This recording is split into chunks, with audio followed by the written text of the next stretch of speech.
Assalamualaikum warahmatullahi wabarakatuh. Kembali lagi kita di episode spesial Takjil Ramadan, talk show jajanan dan kilas Ramadan.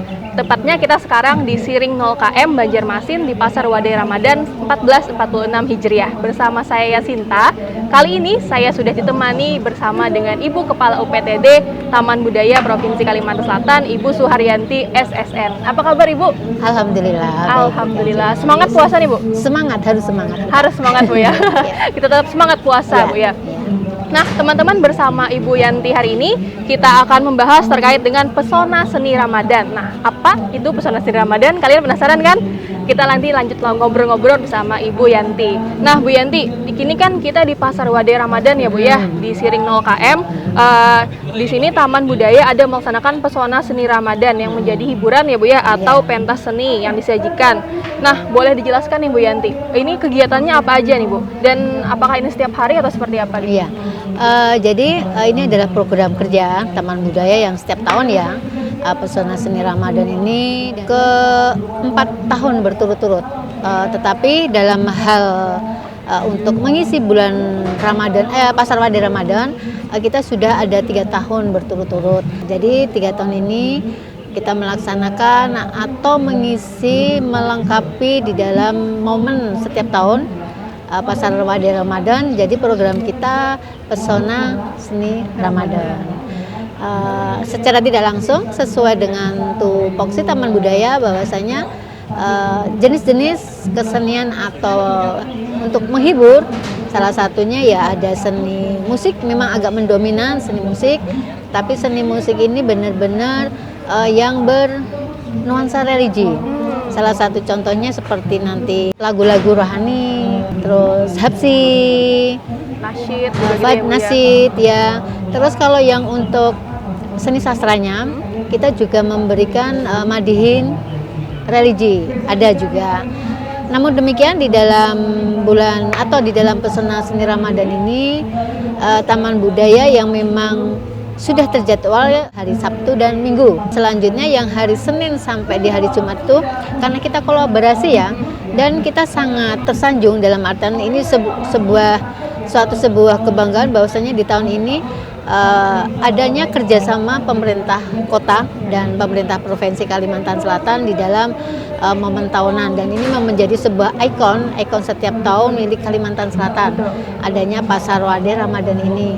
Jadi dengan kerjasama ini juga menjadikan sebuah bukti slogan Bapak Gubernur Bapak Haji Muhyiddin, yaitu bekerja bersama merangkul semua. Nah, ini salah satu realisasi beliau.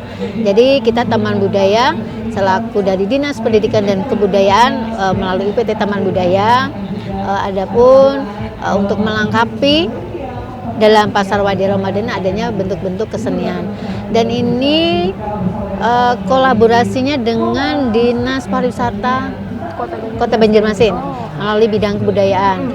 Kemarin sama Bapak Asani ada sebuah koordinasi bahwasannya setiap hari Senin sama hari Sabtu beliau yang bertanggung jawab. Beliau memberi ruang kepada anak-anak pelajar SMP, dan kemarin ada semacam fashion show, ada semacam bentuk-bentuk tarian dan sebagainya. Namun demikian yang hari Sabtu dan Minggu itu memang mutlak dari Taman Budaya. Nah, Ibu Yanti, selain pesona seni Ramadan nih Bu, ada lagi kah yang dihadirkan Taman Budaya di Pasar Wadai ini? Memang untuk sementara memang bentuk-bentuk kesenian ya, tetapi kita kedepannya kerjasamanya kita tetap berkelanjutan, karena insya Allah Taman Budaya akan lebih dan melengkapi. Selain nanti ada hiburan, mungkin ada sedikit ya untuk mengisi pengunjung belanja, mungkin sambil membawa anak-anaknya. Jadi kita ada semacam memberikan sebuah space nanti anak-anak mau untuk permainan rakyat seperti bedaku atau balogo lah, yang sifatnya miniatur aja. Ini kedepannya insya Allah mau seperti itu. Sekaligus juga untuk mengenalkan seni Banjar kita Bu ya, itu kepada sangat jelas. anak-anak. Ya, itu jelas. Nah Bu Yanti, Pasar Wadai nih Bu, dan budaya itu kan Ibu ya, apakah bisa disebut Pasar Wadai adalah budaya masyarakat Kalsel? Menurut Ibu gimana Bu khususnya saat Ramadan ini? Ini sangat-sangat bisa disebut ya Pasar Wade Ramadan ya menjadi sebuah kebudayaan di Kalimantan Selatan. Karena apa? Karena Pasar Wade Ramadan ini jelas secara wade-wadenya, kulinernya itu adalah khas Ya. Kalimantan Selatan, dan ini juga bagian dari ajang promosi, apalagi zaman sekarang kita zaman medsos ya. Bagaimana anak-anak itu sudah kalau dengan HP itu sudah, ini sebenarnya juga membantu kita untuk mempromosikan. Pasti mereka itu dengan berbagai macam-macam wadah, berbagai macam-macam masakan-masakan khas Banjar, mereka pasti akan memvideo dan itu mesti akan diviralkan. Sosmed, ya. Jangan sampai tidak ada pelaksanaan Pasar Wade Ramadan, dan itu menjadi sebuah budaya yang benar-benar justru kita nanti syukur-syukur kita menjadi sebuah cagar budaya yang nanti bisa menjadi delegasi Kalimantan Selatan. Walaupun memang pasar-pasar Ramadan semacam ini ada di beberapa provinsi ya, tetapi memang ini Kalimantan Selatan saya kira sangat-sangat unik. Selain daripada itu, ini juga bagian dari kesempatan, bagian dari ruang kepada UMKM ya. Betul. Bagaimana beliau di saat kan biasanya menunggu nih siap tahunnya di mana pasar Ramadan, salah satunya pengalaman kemarin di tahun 2024 kan pasar Ramadan kan ada di Taman Budaya nih. Iya, Mereka betul. sudah karena di Taman Budaya ya, karena ini wilayahnya kita. Tahun ini ditanyain, Bu, ada pasar Wade enggak? Kalau di Taman Budaya enggak, tapi ada di 0 KM. Nah, itu berarti kan salah satu mereka tuh menunggu momen seperti ini. Dan juga Pasar Wade ini kan menampilkan gitu ya berbagai kreativitas anak muda, tidak hanya di seni tapi juga jajanan-jajanan dan lain-lainnya Bu Yanti. Nah, berbicara kreativitas tadi Bu Yanti, seperti apa nih Bu nilai-nilai Ramadan diterapkan dalam sebuah karya atau pentas seni menurut Ibu? Kita mengajak seniman itu ada apa sih di dalam Ramadan itu, kemungkinan nanti akan mempunyai ide salah satu mungkin cabang seninya, mungkin di cabang seni atau seniman perupaya, bagaimana dia bisa menuangkan ekspresinya dengan pasar Wade, akhirnya menjadi sebuah bentuk karya seni di saat Pasar Wade Ramadan. Kan Ibu melihat kayaknya belum begitu banyak nih karya-karya seni lukis. Ya, tetapi secara umum kita berharap kreativitas ini memang kebudayaan atau kegiatan ini memang bagaimana mengajak seniman itu supaya peka terhadap lingkungannya, ada apa di sini. Nah, berarti kita itu tadi yang kita harapkan kedepannya bisa lebih ada di Pasar Wade Ramadan tahun berikutnya ya Bu ya.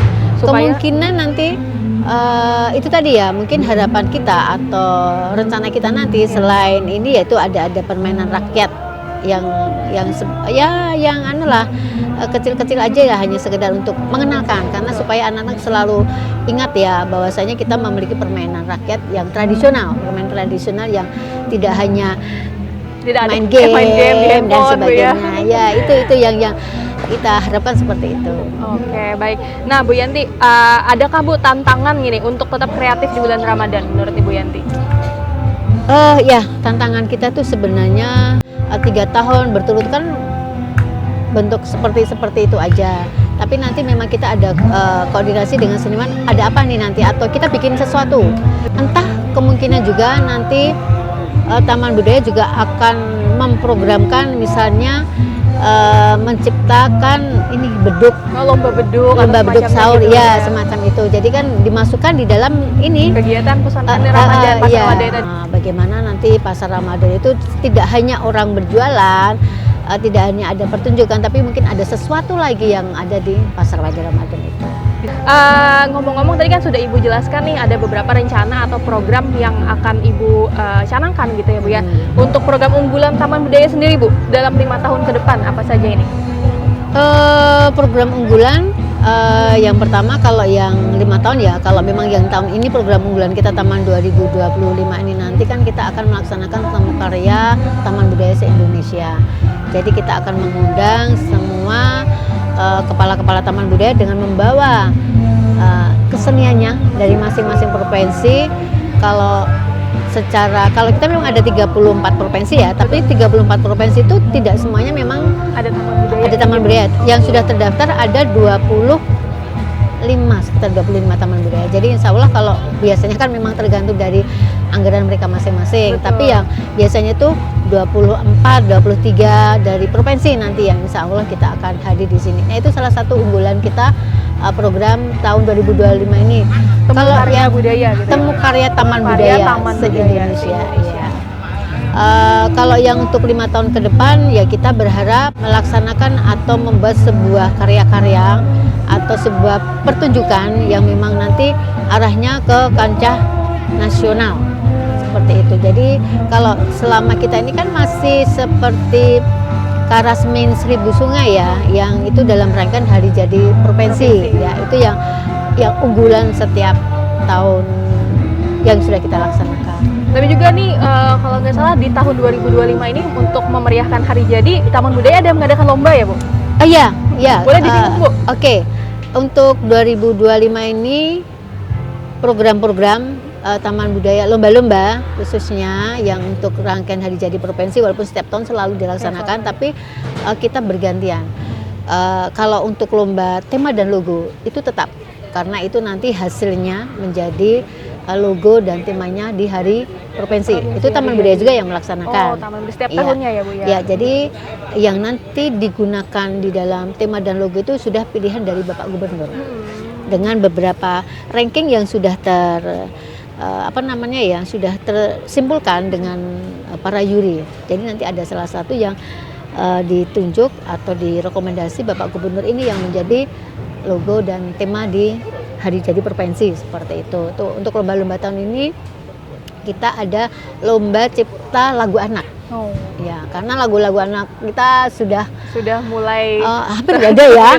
Padahal dulu zaman. ada burung pipit dan Betul. sebagainya. Itu Ada lomba-lomba. empat, ya, Empat lomba. ada empat lomba. Hadra, lomba cipta anak, terus tema logo, festival pawai. Festival Pawai Budaya. Nanti itu salah satu rangkaian dari Temu Karya Taman Budaya se-Indonesia. Jadi semua komunitas-komunitas seni yang biasanya yang mengikuti festival itu dan dilombakan. Berarti banyak sekali kegiatan-kegiatan seni yang akan kita laksanakan Bu ya, tepat khususnya di Temu Karya Taman Budaya se-Indonesia. Payung kembang. Nah, payung ingat. kembang. Lomba payung kembang, lomba merangkai payung kembang. Dari kembang yang Iya, yang dia ada tingkat 3 itu. Nah, itu kita lombakan biasanya kan acil-acil. Nah, itu yang kita memberikan sebuah ruangan juga kepada acil-acil pengrajin. Ya, itu ya. Wah, menarik nih Bu. Payung kembang. Itu kapan Bu? Itu nanti di bulan September nanti. Oh, lokasinya di Taman Budaya. Rangkaian Hari Jadi juga. Iya, salah satu.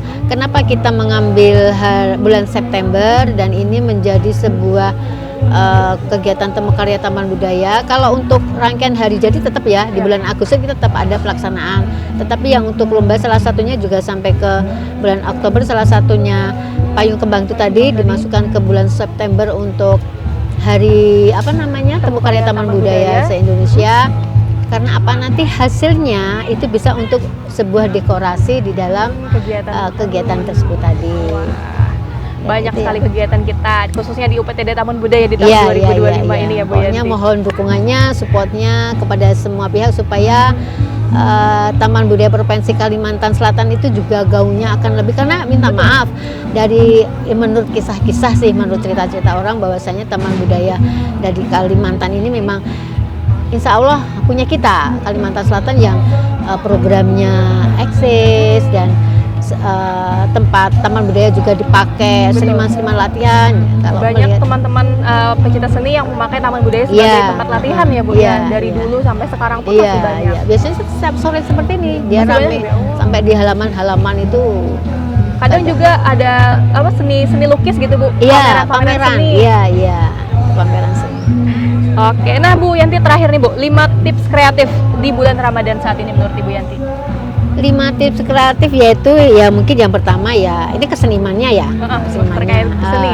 Tadi saya sebutkan bahwasanya kita harus bisa mengambil hikmah dari bulan Ramadan ini. Terus yang kedua bagaimana menuangkan ekspresi dalam artian itu karyanya itu bisa dinikmati.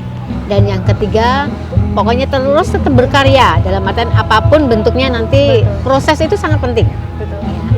Terus yang keempat, jangan berhenti untuk berkarya apapun bentuknya.